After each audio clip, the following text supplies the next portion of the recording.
Assalamualaikum, Dunsana Kampar. Kali ini, kita bakal bahas sesuatu yang cukup serius. Kondisi keuangan Riau yang lagi defisit. Gubernur Riau baru saja menyampaikan pidato soal tantangan besar ini dan rencana penyelesaiannya. Sebelum Dunsanak nonton pidato lengkapnya, mari kita breakdown dulu poin-poin pentingnya.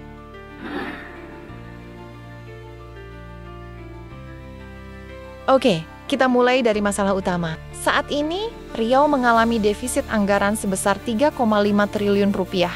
Dan lebih dari 2 triliunnya adalah tunda bayar. Artinya, ada kewajiban pemerintah yang belum bisa dibayar. Ini jelas masalah besar yang harus segera diselesaikan. Defisit anggaran sektor tunda bayar, saya melihat ada 2,2 lebih triliun. Kemampuan APBD kita secara real hanya 8 triliun. Belanja pegawai lebih kurang 4 triliun. Defisit anggaran sekitar 1,5 triliun. Artinya kita mengalami defisit secara keseluruhan itu 3,5 triliun.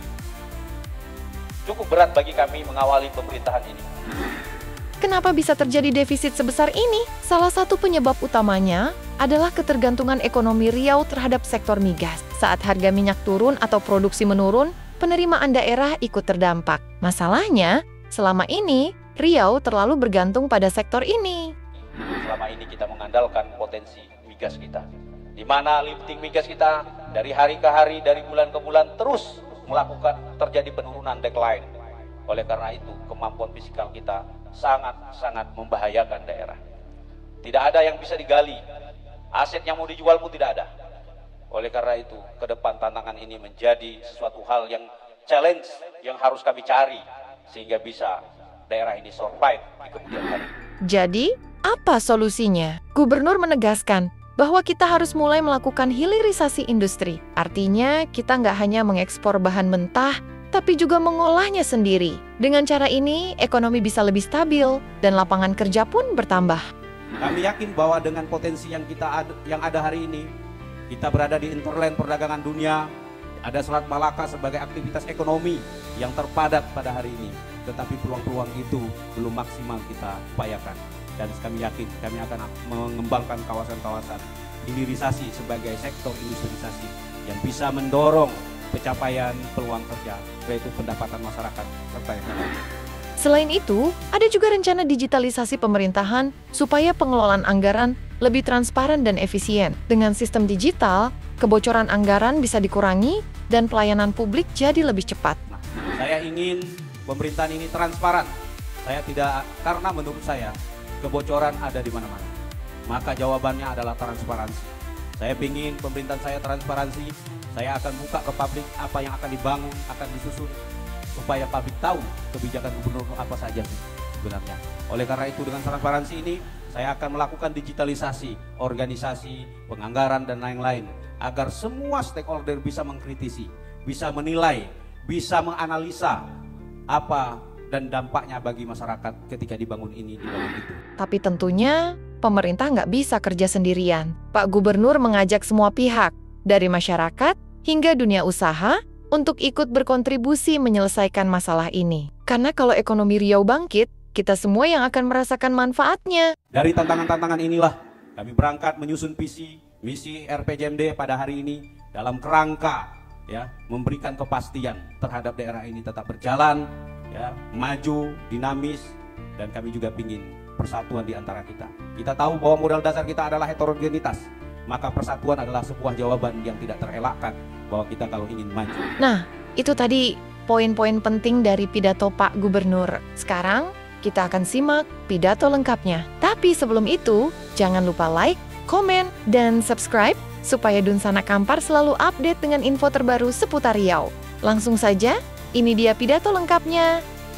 Bapak Ibu yang saya hormati, kita tahu bahwa Provinsi Riau ini punya potensi yang luar biasa, tetapi butuh tata kelola yang baik dalam rangka mewujudkan pembangunan yang berkelanjutan. Kami masuk sebagai Gubernur Riau baru 11 hari efektif pada hari ini. Kami sudah membaca dan melihat situasi. Kami melihat memang tekanan terhadap kemampuan fiskal kita cukup besar. Defisit anggaran di sektor tunda bayar, saya melihat ada 2,2 lebih triliun tunda bayar. kemampuan APBD kita secara real hanya 8 triliun. Belanja pegawai lebih kurang 4 triliun. Defisit anggaran sekitar 1,5 triliun. Artinya kita mengalami defisit secara keseluruhan itu 3,5 triliun. Cukup berat bagi kami mengawali pemerintahan ini.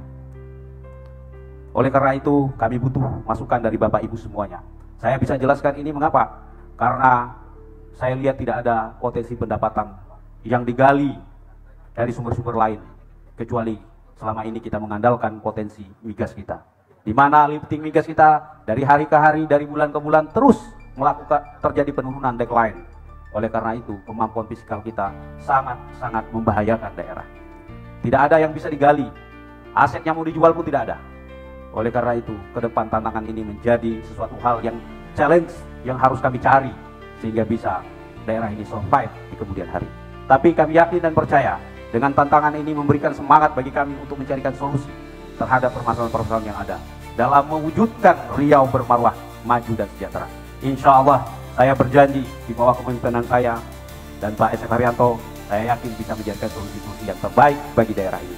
Bapak Ibu hadirin yang berbahagia, dari tantangan-tantangan inilah kami berangkat menyusun misi RPJMD pada hari ini dalam kerangka memberikan kepastian terhadap daerah ini tetap berjalan, maju, dinamis, dan kami juga ingin persatuan di antara kita. Kita tahu bahwa modal dasar kita adalah heterogenitas, maka persatuan adalah sebuah jawaban yang tidak terelakkan bahwa kita kalau ingin maju. Kami yakin bahwa dengan potensi yang ada hari ini, kita berada di hinterland perdagangan dunia, ada Selat Malaka sebagai aktivitas ekonomi yang terpadat pada hari ini, tetapi peluang-peluang itu belum maksimal kita maksimal kita upayakan. Dan kami yakin kami akan mengembangkan kawasan-kawasan hilirisasi sebagai sektor industrialisasi yang bisa mendorong pencapaian peluang kerja, sudah itu pendapatan masyarakat serta yang lain. Karena modal dasar pembangunan itu sesungguhnya ada 3. Yang pertama sumber daya alam, sumber daya manusia, dan letak geografis. Provinsi Riau sudah memiliki hal ini, tetapi belum terarah saya lihat selama ini. Pembangunan saya lihat terkesan tidak terencana dengan holistik, sehingga tidak bisa mendorong sektor-sektor real berkembang. Saya ingin nanti ke depan ada Riau Business Forum sebagai upaya memperkuat investasi dan melancarkan dunia usaha untuk berkembang di Provinsi Riau. Insya Allah dengan tantangan-tantangan ini, saya yakin tidak ada yang tidak bisa. Apalagi saya terima kasih pada hari ini. Bapak Ibu semua, para tokoh, para stakeholder, DPRD ada hadir di sini. Saya mohon masukan terhadap forum ini supaya bisa memberikan warna terhadap persoalan-persoalan yang ada yang kita hadapi saat ini. Bapak Ibu yang saya hormati, ini yang ingin saya sampaikan. Terakhir, saya mohon doa dari Bapak Ibu semuanya dengan mengawali pemerintahan ini. Semoga pemerintahan saya dan Pak SF Haryanto ini mampu menjawab tantangan-tantangan yang ada. Terima kasih. Ini saja ingin saya sampaikan kepada orang tua-tua. Saya minta nasihat dan petunjuknya agar saya bisa berlaku adil dan amanah. Saya ingin pemerintahan ini transparan. Saya tidak, karena menurut saya kebocoran ada di mana-mana. Maka jawabannya adalah transparansi. Saya ingin pemerintahan saya transparansi.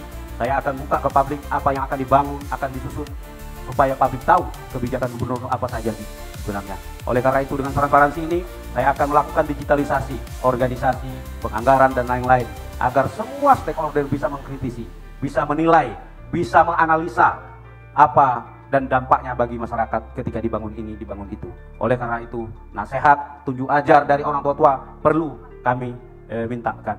Terima kasih, ini saja ingin saya sampaikan. Mudah-mudahan pertemuan ini banyak manfaatnya bagi kita semua, terutama bagi kami pemerintah Provinsi Riau. Wallahu muwaffiq ila aqwamit thoriq. Assalamualaikum warahmatullahi wabarakatuh.